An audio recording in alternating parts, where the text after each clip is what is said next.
Hey everybody, it's the 12th day of October 2025. I'm Jan Erickson and this is As Above, So Below. Hope your week's going well last week. Let's go ahead and take the Elder Futhark rune to get us started for this week. We have I Was. I Was is the 13th rune of the Elder Futhark. It's actually Laguz up and down, but it's not forward and reversed, because if you turn it, there's Laguz again. So if you look at, I tend to look at I Was as a vortex of experience. If you were to spin it, it would literally be like this little vortex or tornado or whatever you want to call it. I call it a vortex, but it's the connection between opposites. It's the infusion of or the flow of spirit into form. You could look at it that way, given that Laguz comprises the entire rune. It's useful in trance work. It's a protective rune. It's drawing higher consciousness, though, into in a vortex fashion into your physical reality, or into your thoughts and your decisions and your not yet on the cards. We still have to do this. Getting ahead of myself today. But it's that invocation of spirit into your awareness, or higher consciousness into your awareness. And so there could be something happening today. Let's see, this is fire. We'll put that up there. This is air. That's water. And that's earth. Yeah, we've got albus, which again is higher wisdom. So, and eloquence. It can also mean superficiality. But it's the opposite of rubeus. Rubeus would be a misuse of force. But this is albus. This would be rubeus. And this is albus. And so when you're talking about the vortex of bringing higher consciousness into your awareness, then albus is here to reinforce that in terms of when it gets into your physical mindset. And then you're acting from that place of higher wisdom, basically, with it. So that's kind of interesting. Very often when I draw the Geomancy rune, it's going to be the opposite of whatever the Elder Futhark rune is. You know, it's the below side. It's the ego side of things with the Geomancy rune, and the physical reality side, versus the higher consciousness side that is essentially supposed to be driving this experience, but that we're having here in physical reality. But sometimes, you know, the ego, all too often actually, the ego takes over, and we become very reactive instead of more observational and judgmental versus not judgmental about something. You know, it's one thing to acknowledge something that's happened, and it's one thing and another thing to form an opinion about it. Because the minute you form an opinion about it, there's judgment. And that could be something that's very subjective and based on your own experiences or a limited amount of information. Whereas with higher consciousness, you understand the whole thing, and you understand what it is that you're looking at, and why you're looking at it, and what truth you're wanting to get out of it. What happens when reaction takes over, so that you understand that it's not necessarily something that's going to be a positive thing. So I've cut the deck. I'm going to take 3 cards from the lower half. Well, I've got a run on swords here. And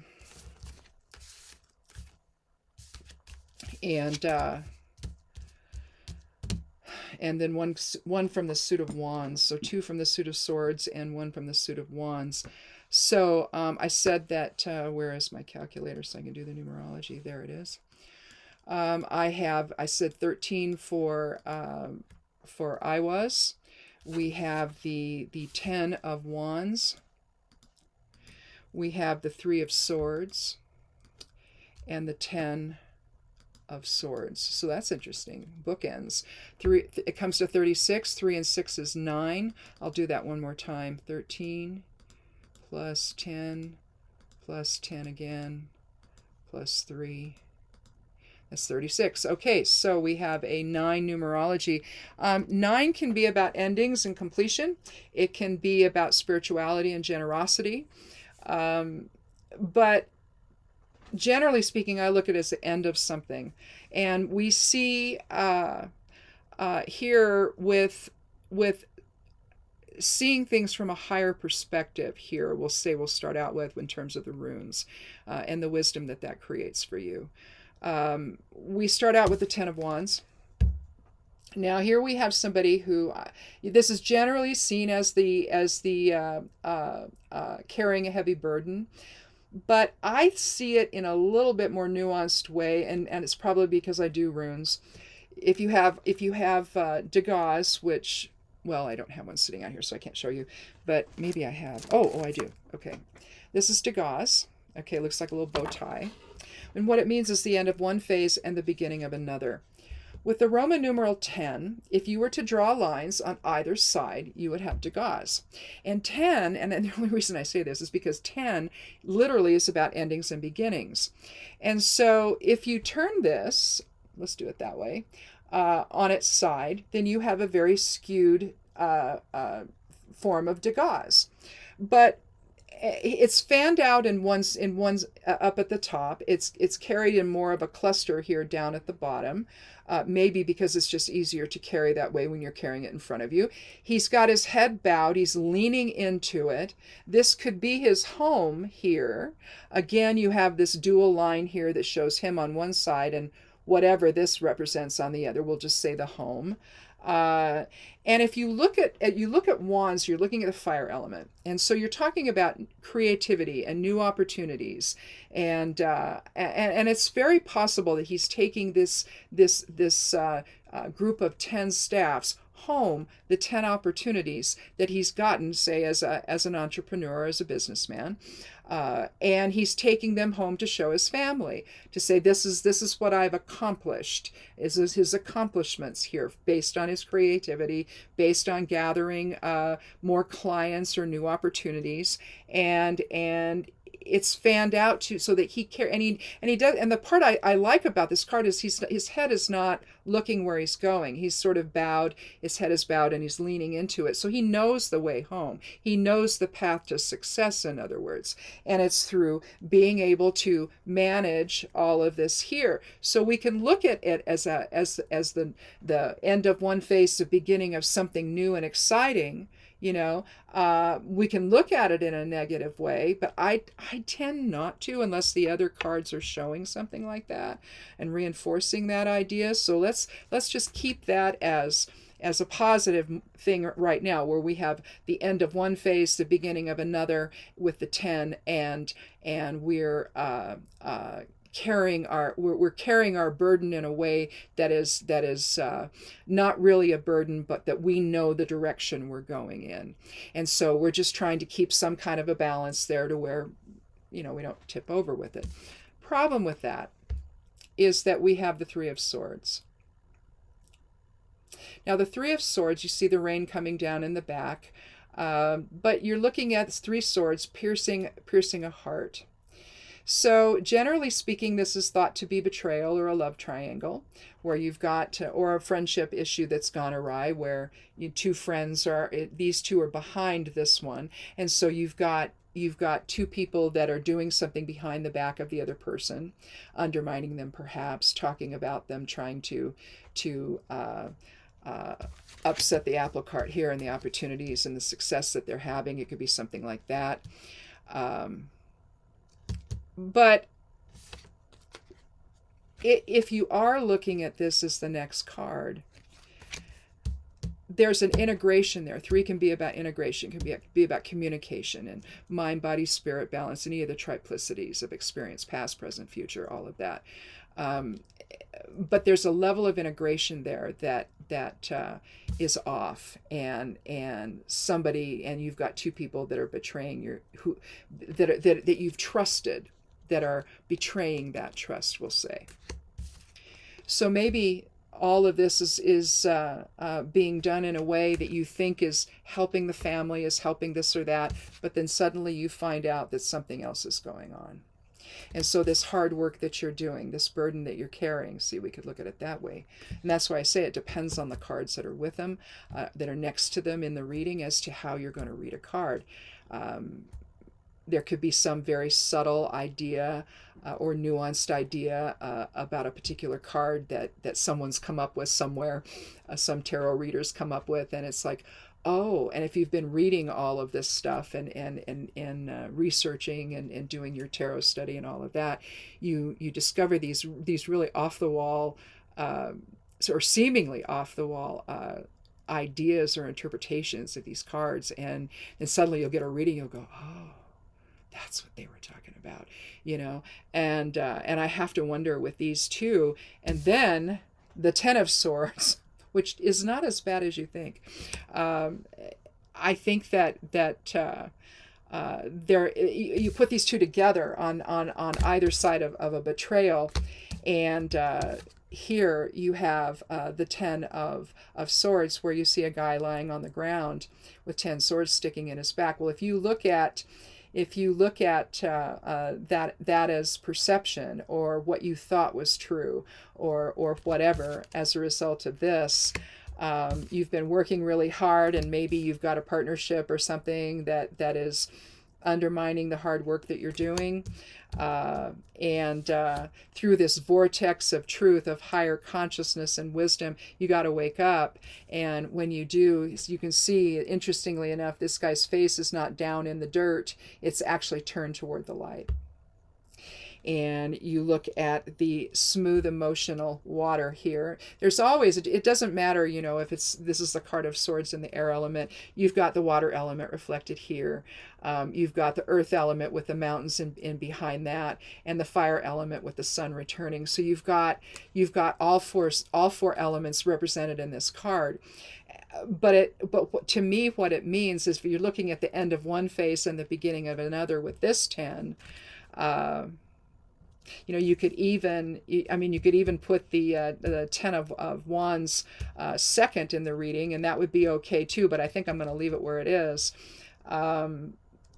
You understand all that hard work is being undermined by somebody else, or a couple of people. So if you've got a business that has, you say there's 3 owners of it, and the other 2 are pulling stuff and undermining the success of the business, or maybe they want the accolades that you're getting here. But then this becomes a burden, doesn't it?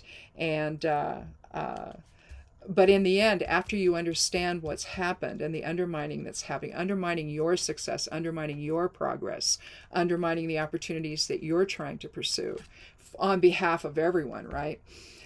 Here, you just feel totally burdened by the whole thing, by the weight of the truth of it all, and you turn your face to the light of truth, the higher consciousness, to the light of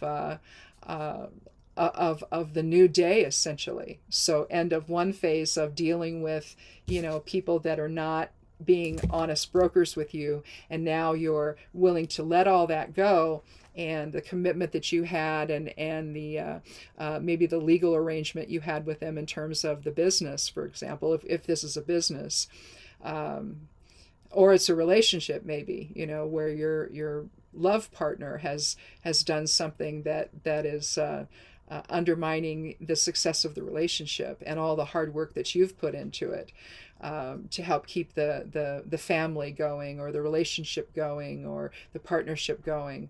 And you're the one that's carrying the heavy burden of that. You're doing the heavy lifting, essentially, in that relationship, while they're having fun with somebody else. It could be something like that. And then you find out, and you let go of all of that commitment, all of that, the perceptions you had about the relationship itself, and you turn your face to the light for a new day to start for you. And again, that's why I started out talking about Degas, because the idea of the end of one phase and the beginning of another is also the meaning of the numerology of 10. If you reduce 10 to 1, 1 plus 0 is 1, then that's a new day, or new beginnings. And so you've let go of the details, if you will, of all of this, and you've put it all into perspective. You've just decided, okay, it's time for something else. It's time for something new. And it may take some higher wisdom to help you do that. But turning your face to the light implies that, and turning your face to the light and to see the light of truth about whatever's going on, you can then begin anew and start a whole new phase in your life where you're in charge of what's going on, instead of, you know, doing all the heavy lifting for everybody else.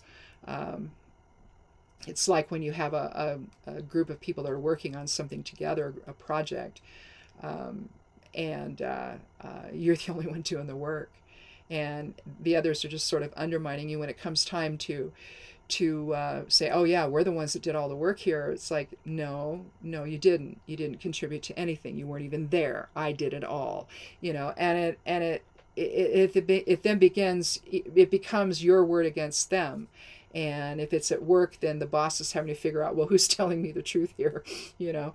And but generally speaking, they're a little wiser than that, and they're a little more savvy, and they get who does work and who doesn't.